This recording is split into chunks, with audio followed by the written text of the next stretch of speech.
Will you be visiting South Ossetia? I don't think now I can go, but next trip certainly I would like to see. How do you justify not going there, seeing that the capital, Skinvali, is where most of the damage and most of the fighting happened, and that really is the center of this conflict? I was advised for security reasons not to go there.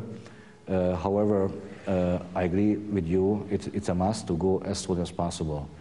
But how the damage was done and by whom, I think it needs a military expertise, which I don't have.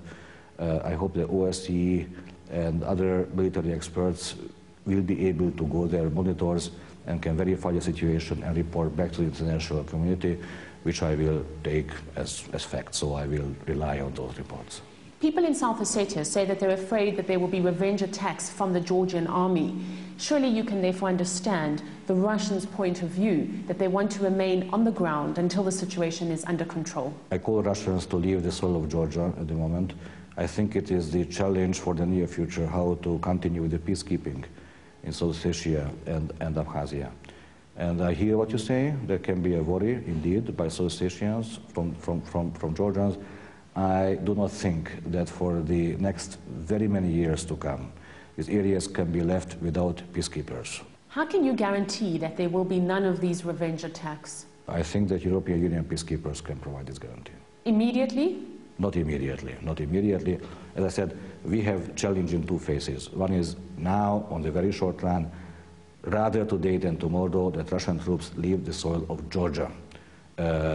And I don't speak about the breakaway regions. So from what you're saying, you're okay with the Russians remaining in South Ossetia?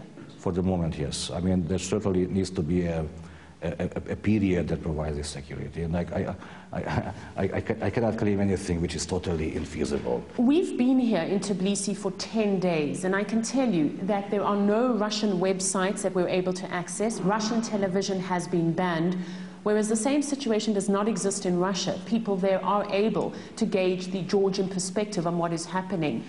Surely then, it seems as if there is a very biased coverage of this war, and what you're hearing really is very much one-sided. I don't like this to see.